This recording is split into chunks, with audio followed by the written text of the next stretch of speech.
Hey internet friends, welcome back to my channel. My name is Lindsay, LiJo, welcome.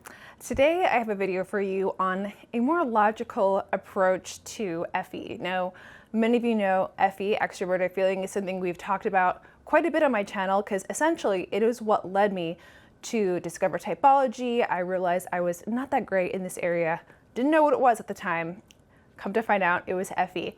So recently I had been observing one of my fellow YouTubers on their channel, and I noticed that as a TI savior, introverted thinking, they had this really unique, what I saw as approach to conducting FE within the tribe. So I wanted to have him come on my channel, analyze a little bit of his TI logic on what develops what I really believe is a very balanced and fair approach to the FE function through his perspective. So we're going to talk to Binyamin here. I hope you guys enjoy this video. If you want to book time with me, my link is down below, and let's get started. So Binyamin, welcome to the LiJo channel. Thank you. Happy to be here. Awesome. I'm very happy to have you here. I feel like this interview is a long time coming, and usually I don't do interviews on my channel, but we were talking a little bit the other day, and what I found was so interesting was your approach that you've kind of taken on your channel, because I think you've done something really different than a lot of other channels will do, especially ones that do interviews, and that every so often you kind of create a space for people to almost have this, it's almost like a space for redemption. You called it the olive branch before when you've been speaking, and I've always seen it as really interesting because usually we don't consider that an IP thing or a TI thing. So I've always seen it as more of this logical approach to FE. So tell us a little bit about, the plight, I guess you could say, of a single decider and the ways in which you feel the tribe will see you. Yeah, so I can speak from the IP's perspective, right? Mm-hmm. So like the tribe is scary from our perspective, and whatever they decide, it feels final. Like if we've been stuck into a black box sort of thing, like been labeled a pariah or a black sheep or something like that, then it feels like it's over. There's no redemption. There's no getting out of it. Mm-hmm. So yeah, I had a couple of people on my channel that were kind of in that boat. I don't want to mention who, but yeah. And I had them on just to sort of clear the air, give them a chance to tell their, I don't know, break out of it a bit, give them the opportunity to change, because I guess the tribe, it feels that way, that the tribe doesn't want you to change. They want you to be who you are, and they sort of resist you changing. And I don't know if you've been into personal growth and been coming up against the tribe, it feels like they're resisting all of your growth. And Yeah, so same thing with labels.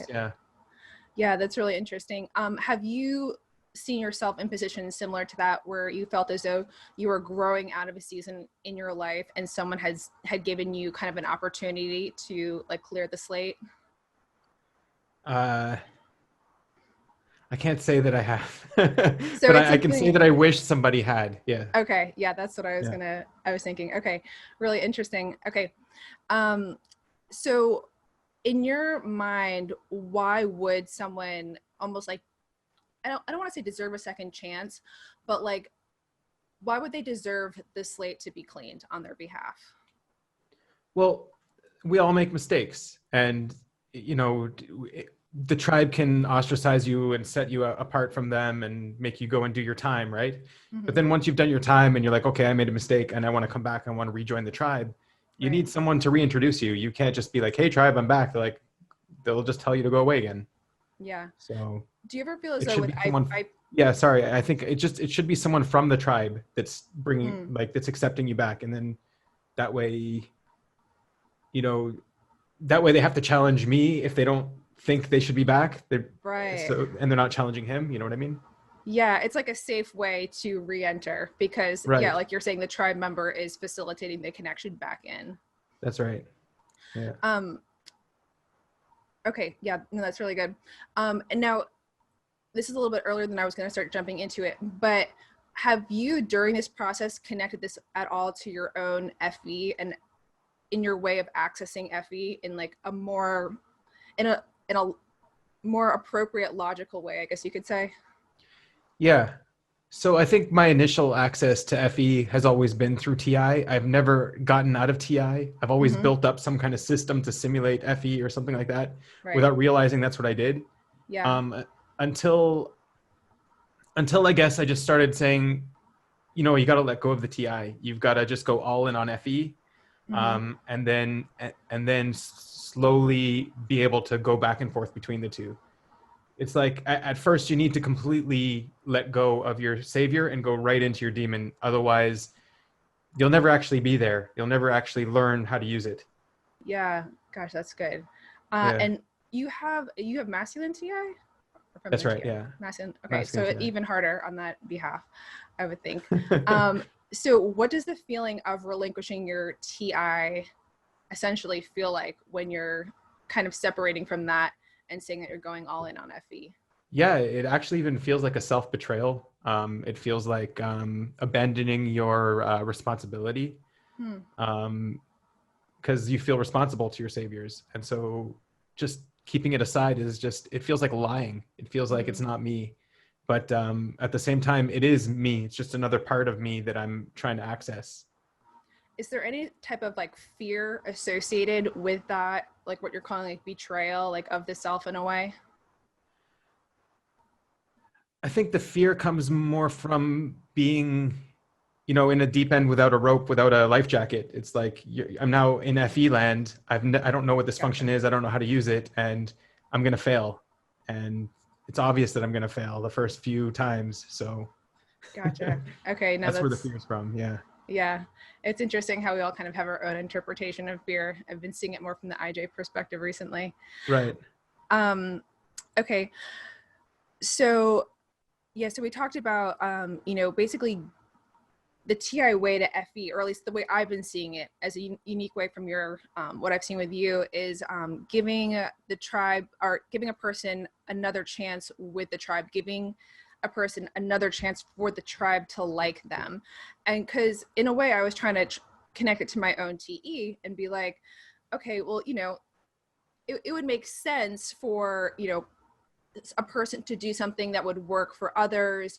This is how you redeem yourself, is, um, create a situation that works for them. But really what you're targeting is the emotional spectrum of, here's your chance to allow others to connect that emotionally to you again. Yeah. Exactly. Yeah. So I wouldn't know how a TE would do it. I guess it'd be like an FI person who was being selfish and not cooperating, Mm-hmm. and then finally coming back and saying, "I'm ready to cooperate, guys," and then he would be back in the tribe. I guess Yeah. that would be the parallel. And Yeah. so here it's hey, I'm ready to connect with people. I'm ready to emote with people and share our wavelength, and I don't know, be emotionally one with you. Mm-hmm. Yeah. And okay, so this is a little bit more of like a sensory ping for you.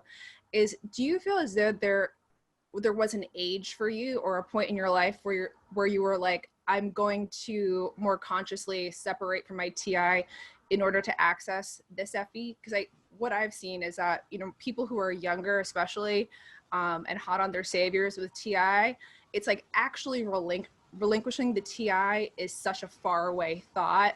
They're like, oh yeah, I know FE's here, it's very real. And that's the thing that's so interesting, is like they see FE and they can use FE, but the level of respect is just, it'll just be non-existent, just like it is with our demons. So was there a certain age you felt like you reached where you were like, okay, this is making more sense for me, for my TI perspective to access? Yeah, well, I think there were little bursts of FE that I was getting in my past. Like I've always had FE, I've always been aware that it's there, but it's like it's a pain, and Mm-hmm. it's something that I'm really awkward and unaware about, and it's just not comfortable to go there. Mm-hmm. Um, so yeah, when I actually fully relinquish my TI, it's only when I guess I've been interviewing people for a while, like quote unquote interviewing, like in real Yeah. life. I figured that that's like the best way to interact with people and to get them to sort of like you and to become their friend is just to interview them. Mm-hmm. And so I've had a Interesting. long, yeah. And so when you do that, you have to sort of surrender yourself to the other person and just be in the moment, give them your energy, give them your attention, and just keep the TI out of it. Because if you start arguing with everything they say while you're interviewing them, it doesn't go over well. Doesn't go Yeah. over. or just doesn't go anywhere really. Yeah. Right. No, that's so good. And the way that my TE kind of interpreted it too is that it's not just like giving someone a chance. It's like, because you're ST, you're giving someone an actually like a fair chance. And so what my TE was picking up on is there's fairness here. And it's like it's very appropriate and it's logical. Whereas, okay, someone who is an FE person as a savior, when they're opening up themselves to connect with someone on an emotional spectrum, to me, through my biased eyes and opinion, when I look at it, it doesn't really seem fair. It seems like they're just giving way more than they need to, you know? Whereas, and that's just because I'm very detached from FE, but when it's coming through your perspective, it seems like and because you've worked on it, it seems like a very balanced and appropriate way to access FE, because the thing is like, you're not going above and beyond. You're not gushing over this person. You're not, it's very ST clear and fair, I would say. Would you agree? Yeah, I think it's up to the person to reconnect. I can just show them the door, or like provide them with the path, and they have to walk it and they have to risk it, and the tribe might not want them back. Yeah. It's also possible. So yeah, I have to be fair to the tribe. I can't just go to the tribe, hey, we're accepting him back, he's the most amazing person, let's have at it. Right. Doesn't work like that. Yeah. And what's interesting about that too is that, you know, because you have sensory as a savior, you will be very aware of their perspective. You've brushed up on, you know, their tips, their content. You're aware of what, you know, what they're doing in reality, and you're kind of pinging to that in your interviews and when you're talking to people to kind of facilitate that motion forward. Yeah. I don't know what I can add to that. Yeah, no, it's just, I, as someone who doesn't have SE as a savior, right. I always, and consume last, I always look at the people who have, you know, consume and SC, and I'm just like, wow, they are so sensory on top of what, you know, what's going on in this situation. And I really feel like it helps move the conversation forward, because the other person feels validated in the fact that you've taken the time to know who they actually are in the sensory. Yeah, because SE is a very objective function, and there's something about objectivity that shouts fairness. Like, it's not like I'm trying to curve things to some subjective side or anything. I'm just presenting people is like, this is what is, and you know, take it or leave it. He wants to do better. We're in a personal growth community. Give him the chance. Like, that's something for our community. Yeah, and it's being objective. It's not putting myself into the mix. It's saying.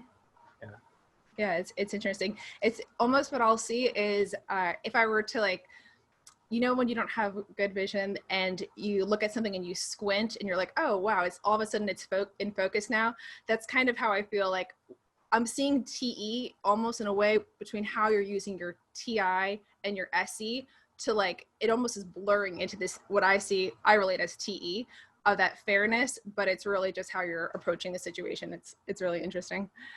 Yeah, it's an interesting way to look at it. Okay, so is there a case through your perspective that someone, like, would not deserve a chance of redemption, or are you kind of an open book for whatever comes? No, I think everyone does deserve a chance of redemption. They just have to get to the point where they deserve it, you know? And what makes someone deserve it? They have to own their mistakes and why they were cast out. And once that happens, then they definitely deserve a chance, I think. There's no, just recognition and admission. Yeah, it's almost like you're pinging back to the SE objectivity there. It's like, if they're able to like objectively see reality and what they caused in reality, then it's like, okay, that's like almost entrance into the space where they can, you know, kind of come to terms with things. Yeah, and then when the person gets the opportunity, they have to first admit what happened, and then say they want to go a different route, and then that's the stimulant for the chance that people will give them. Oh, okay, so we see you want to do that anymore, and you want to do something good for the tribe. Then now it's beneficial even to the tribe to let them back in. Yeah, that's a great point. So would you say that this is a more unconventional way to almost approach empathy? Yeah, I don't think I put like this much thought into it. Like your analysis of it is way more deep than I ever would have gone. I'm But just going yeah, down the same hole as far as I yeah, can no, go. you're right. You're absolutely right with the whole thing. Uh, well,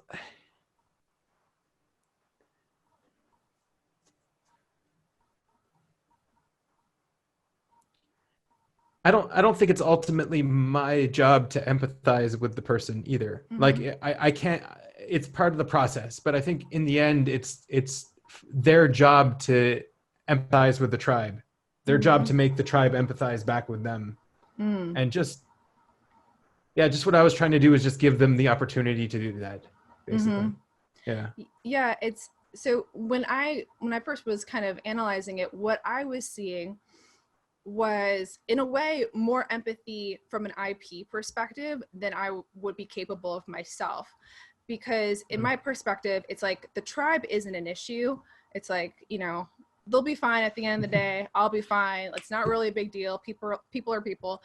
But I still don't so believe that. It's hard. I know.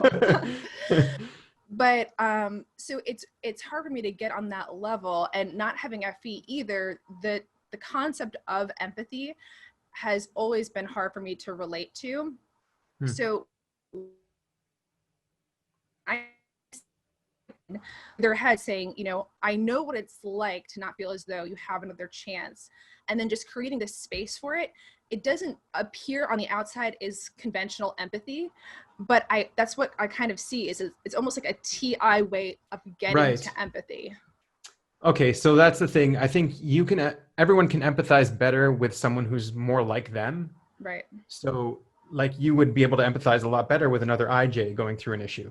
Yeah. And so for me, I know the IP struggle and I can empathize with other IPs going through it. And Mm-hmm. I know what I would have wanted. I would have wanted a second chance. I would have wanted a chance to right my mistakes, and no one from the tribe ever put their neck out for me. Cause like, for me, it's Right. really risking my neck. It's like, okay, now I'm vouching for this guy. If he goes and screws up, they're going to look back at me. Like that's my stupid fear. Right. Right. But at the end of the day, you got to conquer those.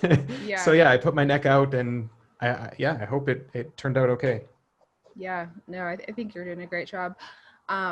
And just the whole thing is just really interesting to me because, again, it's something I will see with especially the younger IPs. I feel like it really is a place of resistance because it's like at first it's them against the tribe personally, and then to kind of like have another chance for the tribe to go against them personally because they're creating that space for someone else is like it feels like double wrong.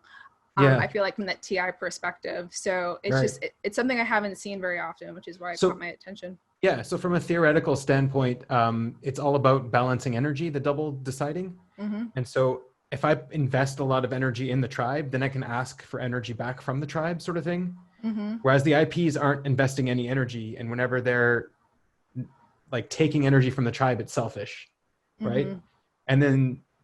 And opposite for the EJs, right? They're putting all of their energy in the tribe, and then they're not taking anything for themselves. Mm-hmm. So I feel like I'm at a point where I'm kind of doing the double deciding, where I am investing energy into the tribe, and so I can ask for things back from them every so often. Yeah. Yeah. And even this is kind of like an investment in the tribe, I guess. Yeah. No, that's really good too. You know, what I've seen kind of be the epiphany of IPs down the road. And it's funny because I've heard a few of them say the same exact thing. And every time I laugh because I'm like, you're literally saying the same exact thing as each other. They'll say, you know what I realized?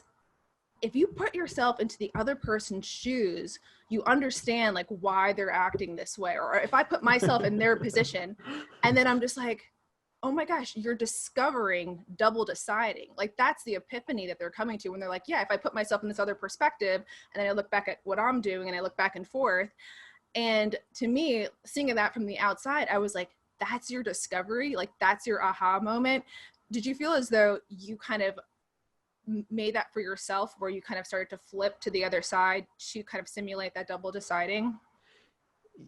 Okay, so I think IPs can put themselves in the other person's shoes. I think that Mm-hmm. happens all the time. Yeah. But putting like for their own situation, but putting yourself in the shoes of the tribe and looking back at yourself, Yeah. like looking at yourself through the eyes of the tribe. I think that's what the DE is doing more. Yeah. Yeah. It's like seeing how much of a burden they are on people and that kind of stuff. Yeah. Yeah. That's Yeah. where I've seen it happen too, to look back at the self and then to analyze the behavior of the self to be like, oh, From the perspective of the tribe. from the perspective of the tribe. Yeah. Right. Okay. So kind of to wrap this up. So what do you think can be gained as a result of getting another chance with the tribe? Like you were saying, you know, you had wished that someone would have done this more for you in the past. What is there to gain from the, you know, single decider, IP, TI perspective? Okay, so first of all, someone who's owned their mistake and is willing to go through some kind of redemptive process like that, I think it's brave in and of itself. And to come out to the tribe like that, especially for an IP, is quite brave. I think the other person I had on my channel was an EJ, but also a single decider. Mm-hmm. So just doing that, it takes guts, and I think we should be encouraging that in our community. Yeah. Just going into your demons, owning your mistakes, and growing. And I think the more people do that, the better off we'll all be. It's just it's a different way of looking, a different culture to bring into things, I think. Mm-hmm. That's the most I can answer. No, that's really good. I couldn't agree more. I think the ability, I mean, just in general, for people to use the community as an actual, like, to actually facilitate growth through this community it's like, obviously it's one of the best things we can do, but it seems a lot of the time it's what the community as a whole kind of strays away from, because we get stuck in our own kind of like, this is my type and and I'm going to do my saviors till I die. So I think that's really great. And so I'm going to link your channel information down below. If Cool, any thanks. of you are interested in checking out Binyamin's channel, he has a lot of great interviews on there, and he is always kind of challenging the paradigm, I guess you would say, in some way. So I really appreciate you coming on my channel. Thanks, Lindsay. Thanks for, taking note and inviting me out. And yeah, on the last point you said, I think it's really important to, practice what we preach a lot of the times. Mm-hmm. Absolutely. Yeah. So thanks. Have a good one.